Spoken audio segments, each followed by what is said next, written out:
Christian Parenting. Hey, this is Amy Parker. And Mike Nawrocki. The Bible for Kids podcast is now brought to you in part by our friends and partners over at christianparenting.org. They are reaching over 500,000 parents on a monthly basis with podcasts just like The Bible for Kids, offering practical help and spiritual guidance to parents just like you. Because of the Christian Parenting Podcast Network, we're able to reach people on a weekly basis with encouragement that might just help them take that pivotal next step in their parenting journey. So today, if you have been impacted by this podcast, we are asking you to visit Christian Parenting at www.cpgive.org and consider a gift to support the future creation of parenting resources. And when you give today at cpgive.org, your gift will be doubled thanks to a generous donor stepping forward with a $10,000 matching grant. All parents need a trusted community. All parents need a reminder that it's okay to be imperfect. And all parents need Jesus. As a parent comes to know and love Jesus more, so do their kids. Please visit www.cpgive.org.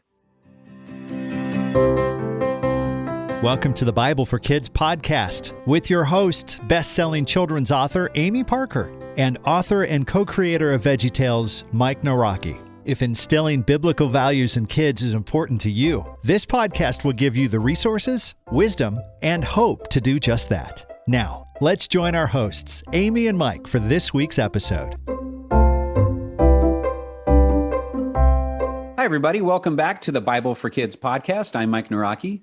And I'm Amy Parker. And today, listeners, buckle up because we have two very special guests. One is my co-host, of course, Mike Nawrocki, with a new project up his sleeve. And the other is famed music producer and filmmaker Steve Taylor. And now they have teamed up to bring you a pretty phenomenal surprise. So we're going to talk all about that. But first, we like to start every episode of the Bible for Kids with a Bible verse, especially when we need a cliffhanger to create suspense about a certain phenomenal surprise. Mike? All right. So here's the verse. So the promise is received by faith. It is given as a free gift. And we are all certain to receive it, whether or not we live in accordance to the law of Moses, if we have faith like Abraham's. For Abraham is the father of all who believe. That is what the scriptures mean when God told him, I have made you the father of many nations. This happened because Abraham believed in the God who brings the dead back to life and who creates new things out of nothing. Romans 4:16-17 of the New Living Translation. And I see why you picked that verse because it has something to do with bringing the dead to life. Very nicely done. It was in my reading like 2 days ago, and I'm like, oh, bring the dead to life.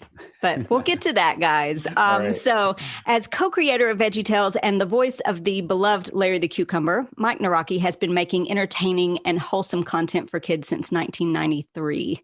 He created, wrote, and directed most of the extremely popular Silly Songs with Larry segments and lent his screenwriting and directing talents to VeggieTales episodes, as well as their movies, Jonah and the Pirates Who Don't Do Anything.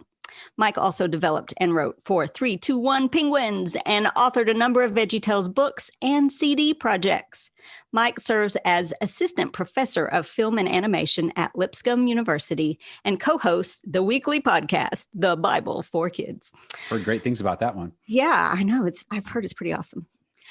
Steve Taylor earned his Renaissance Man stripes, so saith Prism Magazine, from a unique body of work as an artist and entrepreneur. As a recording artist, he sold over 1 million albums and received 2 Grammy nominations. His resume as a music producer includes 3 gold certified albums for the Newsboys and the platinum certified Sixpence None the Richer, including their smash hit, Kiss Me, which is going to be in my head all day now. Steve's career as a filmmaker includes The Second Chance and Blue Like Jazz. He serves as director of the School of Theater and Cinematic Arts at Lipscomb University. Welcome, guys. Thank you, Amy. My goodness, I feel you're doing the heavy lifting all by yourself. Usually we bounce back and forth on those multiple bios. I know, and we have 2 bios. But today we have both of you guys in the same Zoom room to make a big announcement. Do you want to tell them, or you can tell them? I don't know. We could. You want to say it simultaneous? Like maybe we haven't cheesy, in unison, totally unscripted announcement.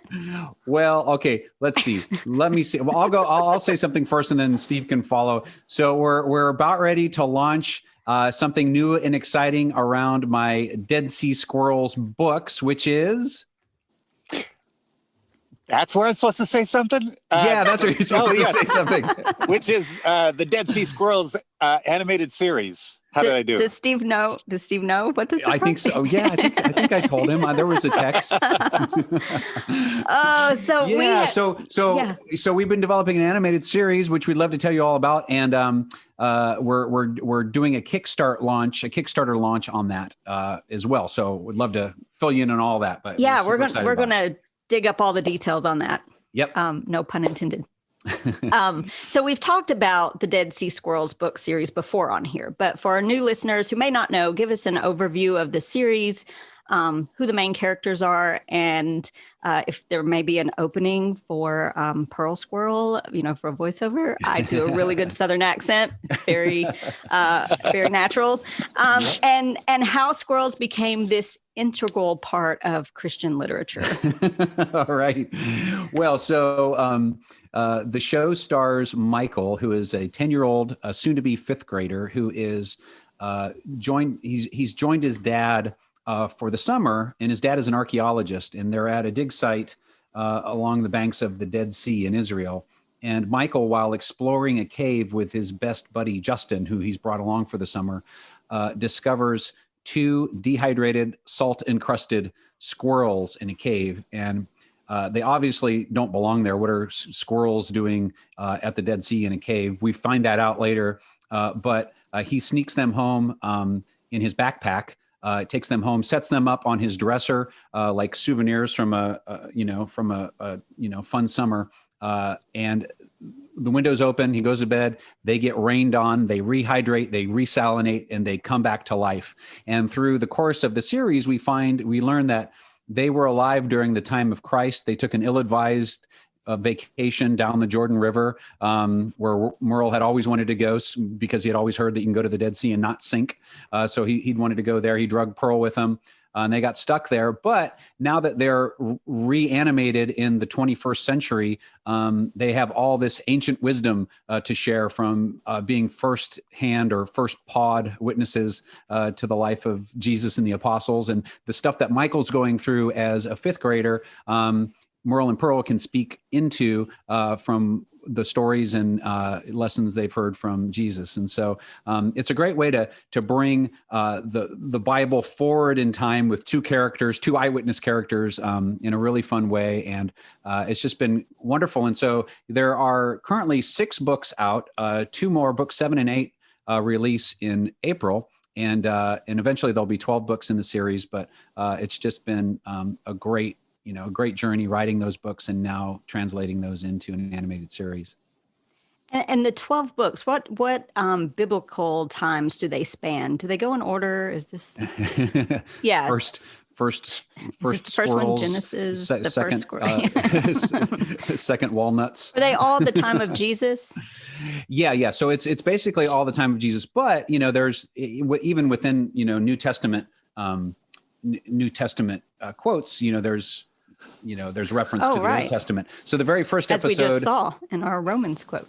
Exactly. Yeah. So the very first episode is actually there's a theme in every episode, a biblical theme. The first one is honoring your father and your mother, and of course, Moses talked about that in the 10 Commandments, and Paul spoke of it as well. And so, but they lived, in that first century. Yeah, that would have been a really long vacation if they were there for, Moses and Abraham. Yeah, that entire, there would have been a lot more explaining to do. Yeah. So, Mike, we know that you wrote the books, The Dead Sea Squirrels, and you even do the voice of Merle. But, Steve, what in the world are you doing here? Yeah, I think a lot of people are asking that question. I got to know Mike through VeggieTales, and had done a little bit of work with VeggieTales on writing some songs for The Belly of the Whale for the Jonah movie, and another song for the Pirates movie, and doing some producing, and I think I even wrote a silly song once. Sippy Cup silly song. That's right. Sippy Cup, yes. Sing it, So- Larry. Can you sing it? Sippy Cup. Oh boy. Oh, on the spot. Oh boy, put me on the spot. I should We'll have come back rehearsed. to you. I remember the word sippy cup is in it. Don't bring me a sippy cup. Don't bring me a sippy cup. yeah. Oh, That was yeah. good. It was very, very operatic, more of an oratorio. It was. Yeah.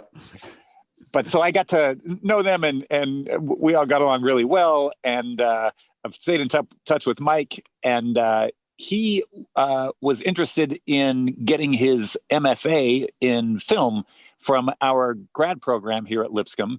And so we made him our artist in residence while he was getting his grad degree.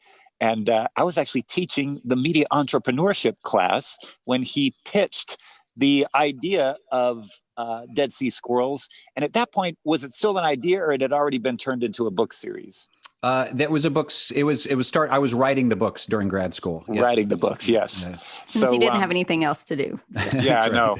Yeah, I got to say, Mike, cover your ears, but he's a really good student, like very conscientious. Don't let him hear that. I know, but it was impressive. So, it just looked like so much fun.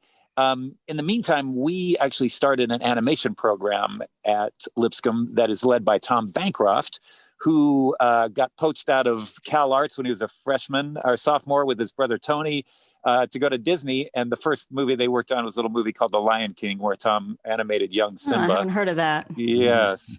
And then he went on to work on, I think, Pocahontas and maybe Aladdin, right? Or Hercules. Mulan. Or I think he worked on Mulan. Mm-hmm. Yeah. Mulan. He created Mushu the dragon for Mulan, and had a great career there. And then he actually worked for Big Idea for a while.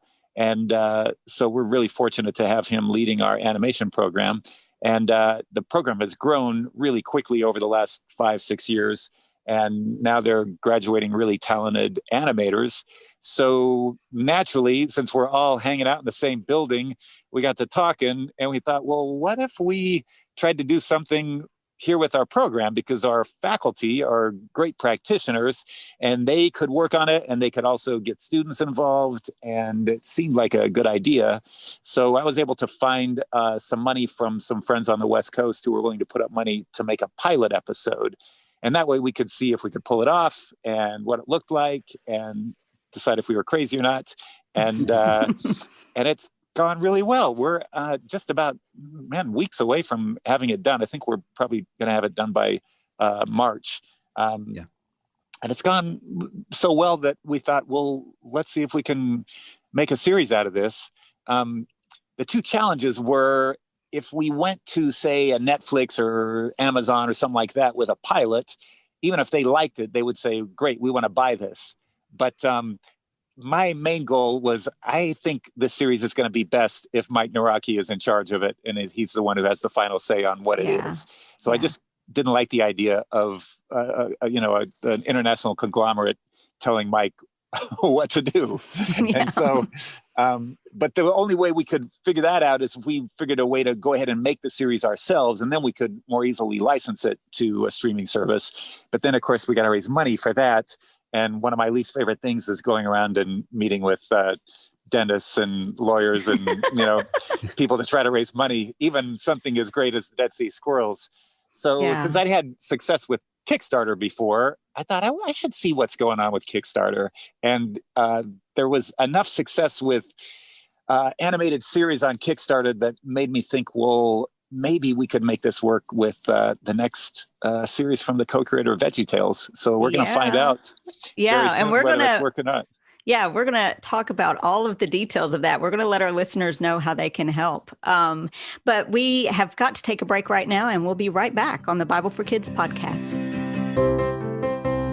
Announcing Adventures from the Workshop and Beyond, a new 5-book box set of picture books from the Slugs and Bugs show. In the whirl of modern family life, it's easy to get sidetracked and forget what really matters. That's why Randall Goodgame and the team at the Slugs and Bugs Show created a new book series that joyfully weaves spiritual truth into the rhythms of each day. Delightful, whimsical fun for kids of all ages, these stories will aid families in exploring important topics such as friendship, culture, silliness, creativity, and imagination. Order your set today at slugsandbugs.com.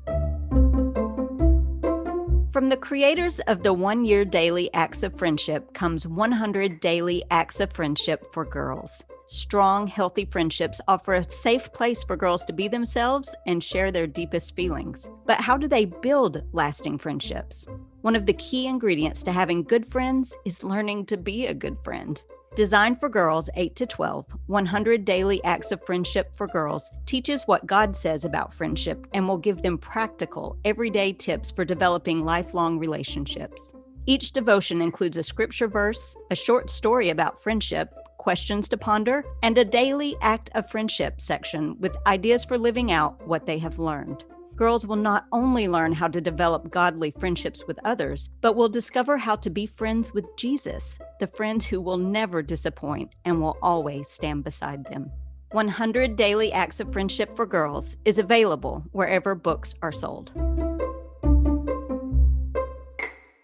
Get swept away by God's awesome story with the epic Bible. For decades, people around the world have been captivated by comics and superheroes. Comic narratives have the power to draw us into a hero's journey where the good guy wrestles with darkness but ultimately wins against the bad guy. Adapted from the NLT translation and illustrated by DC and Marvel artists, this graphic novel-style Bible will take teens and comic fans on a next-level journey that will point them to a real-life Savior, Jesus, who infinitely outmatches any superhero and triumphs over sin and darkness, crushing the enemy.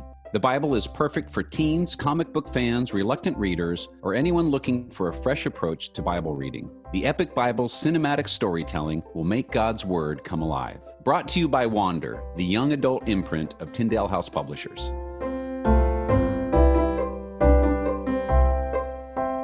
Welcome back to the Bible for Kids podcast, and Amy and I are speaking with me and Steve Taylor.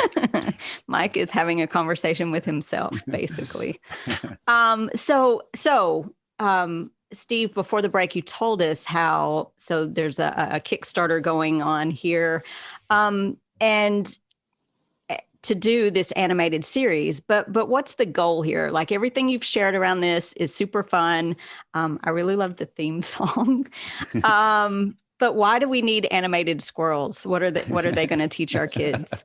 I just assumed that was self-evident. But Mike, I mean, yes, of course, what we found out with VeggieTales is that it's possible to make something that's really valuable for kids and teaches them biblical lessons and character building. And it can also be really entertaining and really funny. Because I'm not sure that had ever happened before within Christendom. So to be able to continue to do that, but this time with squirrels instead of vegetables, and the thought that they actually have little arms and little legs and little paws that can carry things and do the much more kind of anthropomorphized, I guess, naturally. And wow, you pulled out the big words. Thank you. I hope I used them correctly. And I would say on top of that, one of the lines we drew in the sand very early with VeggieTales was that we were never going to show Jesus as a vegetable, because it would be too too irreverent. Moses Paul, okay, but not Jesus. And obviously with VeggieTales, the characters are sort of this ensemble troupe putting on these plays, basically. But my initial concept for squirrels was born out of the idea of being able to tell more New Testament stories. That's what a series like Squirrels will allow us to do. For these, as the squirrels remember back to the Sermon on the Mount, or some other miracle of Jesus, to be able to talk about that, to as they flash back, to be able to show Jesus as a character but in human form, allows us to do that on a series like this. So it's almost like you're reading my next question. But and I was going to ask you that, like, you've only co-created arguably the most successful Christian kids brand on the planet. And so I was going to ask, what did you learn from that process? Because you've been doing it a couple of years. And how does that wisdom shape the development of the Dead Sea squirrels? Yeah, and exactly. So that part of that is the content that we can approach with a series like this. And the other thing too, at this point in my life, I'm running into young adults now who grew up on VeggieTales, and really seeing what a big part of their lives it was and how it shaped their, just not only their media watching habits, but their relationship with God, and them going to church, and it's really humbling to see how God has used that over the years to shape the character and the formation of kids. And I just think that's the power of story and what it can do in our lives. And, that's what I've always felt called to do, is tell stories that parents can use as a resource to pass on those values to their kids. And, I hope this can be, a brand, set of characters for a new generation, that helps point kids toward God. Yeah. And you say you want to help parents pass these values on to your kids. And I think we all want to do that, but you bring a special flavor to those values that is truly unique. And it's a certain kind of magic that you bring to that. And I'm already seeing it in what I've seen of the squirrel stuff. So I am super excited to see this come to life. And Steve, you've done everything from perform to direct to produce, and probably a bunch of other terms that I don't even know, music videos and films for, a long time now. Listeners, so please do yourself a favor and go Google Steve Taylor's On the Fritz. You're welcome. And so what skills, Steve, and expertise are you bringing to this project? Well, it's my enthusiasm. That's not true. I don't know a lot about animation. I'm learning a lot more fast. So Mike's a really good teacher. But I love the sense of humor that Mike has brought to Dead Sea Squirrels, and the pacing, and of course using music again. So every once in a while, Mike will let me kick in and work with them on some music and songs. Yeah, so that's I'll too. let you. Oh my goodness. Well, let me say first, I grew up, and Steve is not that much older than me, maybe a couple years, but I remember being such a big Steve Taylor fan in high school. And I think probably you were just in college or just out of college. And so, I Want to Be a Clone and Meltdown, all of those songs. And so it was a dream, or in albums. And it was a dream for me. I even went to like 2 or 3 year concerts growing up too. And I was in the Continental Singers running sound in 1986 when the door opened, and up next to me stands Steve Taylor, observing our rehearsal. And, I was such a big fan. So later then to get to work with him on VeggieTales, and then, come work alongside him at Lipscomb, and then have the opportunity to be involved with him in this has just been such a cool thing for me. So I just, like, for instance, the theme song, I came up with an idea for a theme song, and I said, hey, Steve, what do you think about this? And he was like, oh yeah, this is great. I love these parts. Here, let me throw in something. So then he came back with this, this just brilliant idea. And it's like, oh, this is amazing. And so getting to work with him on that. And we have another show, a song and a show called Rolling Down the River, where Merle and Pearl are heading down the Jordan toward the Dead Sea. And getting to co-write with him on that song as well has just been a dream come true for me. So he's just got such shared sense of humor, great creative insight. And it's just been so much fun to work with. So as our Bible verse just happened to mention today, you're asking listeners and fans of the Dead Sea Squirrels to help bring the dead to life. So tell us all about your Kickstarter program, how it works, what the goal is, what bringing the dead to life is all about. Well, I'll just put the little asterisk here. So when we say bring the dead to life, the dead is the Dead Sea Squirrels. So yeah, so we have smart bringing listeners. the Dead Sea Squirrels project to life. See, it's a clever play on words. Yeah, don't anybody go all literal on us. One of the things I like about Kickstarter is it's a great way to build a community. So if you're going out and trying to raise money from private equity, even if you're able to get the money, then you spend another, year and a half, 2 years making the series, but nobody else really knows about it. This way, what we hope will be thousands of people will join with us in bringing the show to life. And there's just a great sense of kind of ownership, and just the process and the community becomes really special. So back on my last movie, Blue Like Jazz, it was not going to get made. We'd been trying for 3-4 years to try to raise money for it, and we just weren't getting anywhere. And out of a last-ditch attempt, we decided to do a Kickstarter campaign, and it became, at the time, the biggest crowdfunded project of all time. It's been passed many times since, but if you ask Kickstarter, they would tell you, yeah, the Save Blue Like Jazz campaign was when we realized, I think we got something here. So I've got good experience with Kickstarter. I myself have probably participated and helped fund like 60 or 70 projects on Kickstarter. Wow. I like the fact that you set a goal, and if you don't make that goal, you don't get anything. So it seems like a very straightforward and honest way of doing things. And then of course it's really fun putting together incentives for to encourage people to pitch in. So we've got everything from certificates for I think we're calling them the Dead Sea Squirrels Founders Society or something like that. Oh, cool. To confirm that, that you were a part of the bringing the dead to life. We've got metal pins. We've got, we're going to offer the first 6 books as a special box set just for backers of Kickstarter. And then we are actually making plush toys of Merle and Pearl. Mike, can I tell them the story about what happened? Oh, please. Okay, This is we're going to take a break. Oh, we're going to take a break. Yeah. This is a great cliffhanger. Another Yeah, cliffhanger. Okay, all right. So we're going to take a break. We'll be right back with Mike and Steve Taylor on the Bible for Kids. Kids have a lot of questions about God, faith, and the Bible. Why did Jesus come to earth? Who wrote the Bible? What is faith? If you're looking for a great resource to answer some of kids' toughest questions, check out The Big Book of Bible Questions by best-selling author Amy Parker and apologist Doug Powell. With sound theology in kid-friendly terms, Amy and Doug tackle 60 questions covering the Old and New Testaments. The vibrant, playful pictures bring each answer to life and make this book even more fun for kids to read on their own. Plus, you'll love having this book at your fingertips during your family devotions or for those moments when you might need some help with answering your child's questions. The Big Book of Bible Questions is available now from your favorite bookseller.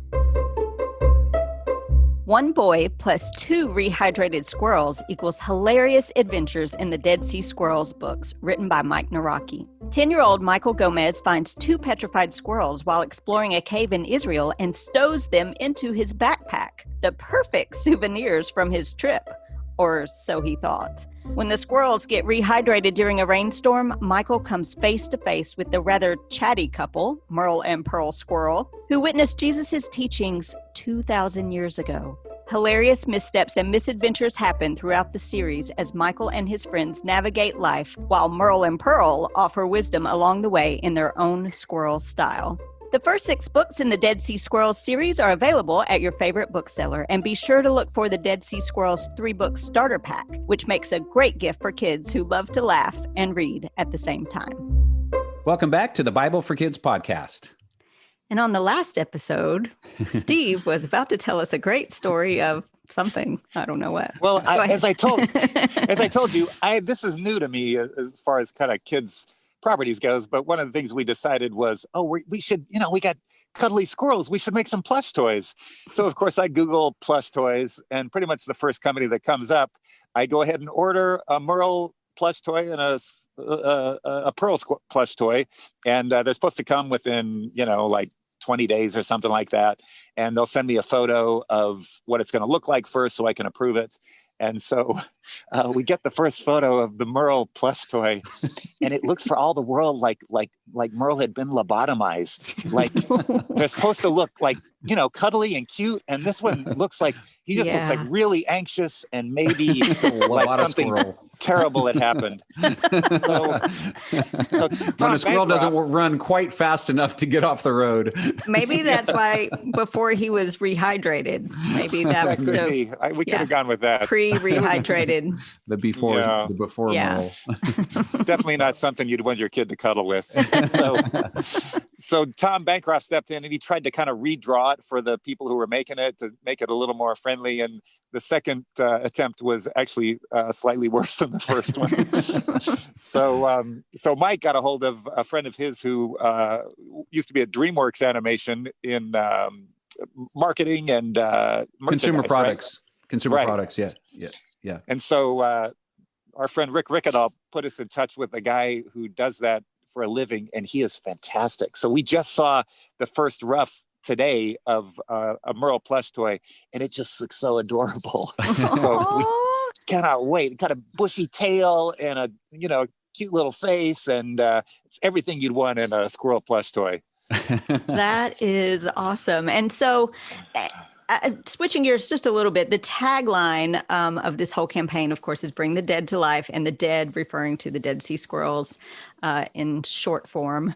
But we were talking last week, Mike, just kind of in between podcasts about how bring the dead to life sort of has a double meaning, and not about zombies necessarily. And it's not about the suit that Steve brought back from the 80s.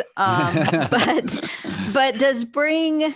How does Bring the Dead to Life relate to the actual stories beyond the Kickstarter campaign, like we were talking about? Oh, that's such a fun thing to mention. So, so the first 6 books in the series talk about, and I can't give away too many spoilers because it has to do with the second 6 books in the series. But the first 6 book in the series, Merle and Pearl are in modern Tennessee, living with Michael as he starts 5th grade, dealing with his 5th grader problems. In the meantime, they're being chased all around by the man in the suit and sunglasses who's working for a wealthy artifact collector back in Israel. And Merle and Pearl are at the end of book 6. I can say this book 6 has been out for a while. Squirrel napped and taken back to Israel. And so the second series, the next 6 books, talk about them going through modern day Israel. Michael goes back with his dad and friends and tries to rescue them. And as they do that, we retrace the life and ministry of Jesus. From Nazareth to Bethlehem. To the Jordan and his baptism, to his ministry in Galilee, and then finally at Easter. And so the series will conclude around that theme of resurrection and Easter. So it's just kind of neat how it all sort of aligns with that message. Funny how that works sometimes. That's right. So your goal for this Kickstarter, I guess I can say, is $1.2 million. That's like a bunch of zeros. So why do you need that much money? And how does that budget compare to, say, a Pixar film? Well, so animation in general is just a very expensive venture. Pixar movies are the most expensive ventures in animation. Typically, a Pixar film will be well north of $1 million per minute of animation. So a Pixar film that is 90 minutes long is typically production cost of that is over $100 million. Typical television animation is about $25,000 a minute. I know when we were making VeggieTales, our per minute cost was very significant as well. What we're looking to do with squirrels and kind of the model that we've sort of adapted will get us about $10,000 a minute for animation costs, and that's because we're working with the university, with faculty, with students. We've partnered with an outside animation studio, Muck Putty, out of New Zealand, and so I think the most important thing in any animated story is the story itself. So I've been able to track all of those out through the books, and so we've got the stories laid out. We'll translate those into screenplays, write music for those. line out all the stories, make sure the stories work. And then in the production of the animation, we've managed to get our costs down into something that's reasonable. But animation is expensive, and we want to be able to produce an animated show that is, that has the biblical content that I think, parents really appreciate and really value for their kids. And, for instance, with VeggieTales, the business model that we operated on was home video. We'd make a video, we'd put it out there, people would buy it. That would give us enough money to make another video, and so on and so forth. But with the economy, the new economy of media in terms of streaming, it makes it difficult to create a whole series all at once, because that's what you need. You need to take a whole series into a streaming service and say, okay, here, we want to, we want to license this to you, so you pay us money and you can license it for your viewers, or or the streaming service gives you money to make it, but then they own it. So we wanted to figure out, how do we create our own series that we control the content on, that then can be an ongoing series and bring that resource to parents. Yeah. We also wanted to make sure that the quality is comparable with anything you might see on Netflix. And so that's why having our faculty, our practitioners at such a high level, having worked at Disney and DreamWorks and Warner Brothers, and then they're working with top students who they're training themselves, and the students are really glad to be working on something that's what they want to do with their lives, as opposed to working at Starbucks. So when we pay them $15 an hour, they're much happier about doing that than making $10 an hour at retail or something like that. So that's part of our value proposition, as the Harvard business people would say. Well, and that's what I was going to say, is what a gift that is to those kids. I mean, even, if as a college student, I would imagine that would be something I would do absolutely for free. I remember my internship days, and I got paid per semester. And that was a very, very, very low number. But I mean, it's such a gift to them, and on their resumes, they're going to have that credit on there. And then plus, it helps you guys produce at a low cost too. And Steve, you mentioned earlier that Kickstarter is sort of an all or nothing campaign. So tell us briefly what that means. That means that if we don't make our goal, we don't get any money. There are other crowdfunding sites where, you set a goal, but you get to keep whatever you raise, even if you don't make the goal, which always seemed to me kind of like a cheat. Like, if you've got to have a certain amount of money to make something, I think you should have to make that much money before you start spending it. So it's a big goal. I will tell you that the head of Kickstarter's film and video gave me a call and said, "Are you sure you want to have a goal that's this high?" And so I said, "Have you heard of VeggieTales?" And she says, "No, I've never heard of that." But of course, she lives in Brooklyn in her own little bubble. So I said, "Well, I'm pretty sure." She seriously hadn't heard of VeggieTales? She really hadn't heard of VeggieTales. Oh, yeah. my goodness. So I thought, well, keeping that in mind, I said, "You just got to trust me. I think this show will have a lot kind of bigger resonance than probably you think it will." And I realize it's a big goal, but I'm hopeful and confident that all those people that love Mike and love VeggieTales and are going to love the Dead Sea Squirrels are going to gather around and support this cause and make it happen. Well, and Mike shared with us the, what do you call it? Like the trailer, the campaign video, and it is just like you said, the timing and just the humor. It's humor that everyone can appreciate. And like that, just, when I saw that video, I was like, yes, where do I sign up?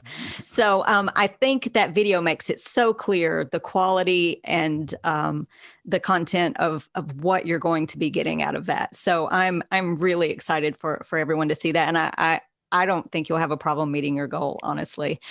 So let's say then that I wanted to donate. Other than rescuing these shivering cold squirrels and getting them off the streets, and I hear Sarah McLaughlin's voice now, and giving them new life in a warm home. What other incentives do I get? Well, as you kind of go up the amount, it gets better and better. One level, you get plush toys and the books and T-shirts, and then it all comes in its own Dead Sea Squirrels nutcase, which is also customized with the logo. Nutcase, that's quite appropriate. And then we've got a level where we'll actually take the theme song, and if you give us the name of your child or parent or anything, we will actually create a new theme song with the same melody for you. So, Amy, wait, if you want a new Ethan's not dead yet. well, we'll even change that up. So, Amy, if your husband, I'm not saying that you want to do this, but for Valentine's Day, if he decided to send us have you a little surprise for you, and he would send us your name, and he would tell us about your interests, and we would create a theme song built all around you and your interests. Wow. Well, my birthday is in March, so that would actually work. Be a great birthday gift. That's a fine idea. Yeah, and then I think we even so have too. a situation where this one is kind of expensive, but we will actually create an animated character based on whoever you want it to be. So if you decide that your parent deserves to be an animated character, we will create them. They will probably have a non-speaking role, but they will have screen time. Tom Bancroft will actually then, after creating it, will actually create an animated cell portrait and sign it. And so that'll be part of that as well. But we'll actually put them in the credits, give them the name that you give them, and achieve a little bit of, animated screen immortality by that level. There's no price tag on that. I mean, that's kind of what I feel. Yes, I mean there is, but it's really, priceless. It's priceless. Like the Hope Diamond of animation. Yes. Okay, that's right. Just take my money. Where do I donate?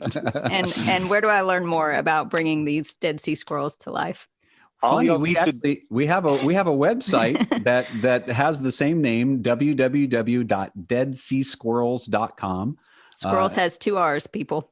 Why do we always have to point that out? I thought that was one L. Speaking about it's like Cracker Barrel. It's like, how do you spell barrel? 2 R's, 1 L. Okay. All right. Well, this is coming from an English teacher, so I believe. So deadseasquirrels.com. And then, Steve, what do you think? Kickstarter, you just would search Kickstarter for Dead Sea Squirrels, right? Yes. Yeah. All you'd need to do is Kickstarter Dead Sea Squirrels, and it'll come right up on Google. Awesome. So thank you so much, Steve and Mike, for being here today. And seriously, listeners, I'm always complaining about the trash on TV. If you are too, then let's do something about it. Let's join together and bring these engaging, inspiring squirrels to our kids. Every little bit counts. And listeners, you know that we are always giving away free stuff on our socials. So go follow us on Instagram or Facebook at The Bible for Kids, or on our website at thebibleforkids.com. See you next time. Goodbye. Thanks for listening to the Bible for Kids podcast with Amy Parker and Mike Nawrocki. Be sure to connect with The Bible for Kids on Instagram, Facebook, and at thebibleforkids.com. The Bible for Kids podcast is powered by the Christian Parenting Podcast Network. Find out more at christianparenting.org. Our show is also available on waynation.com.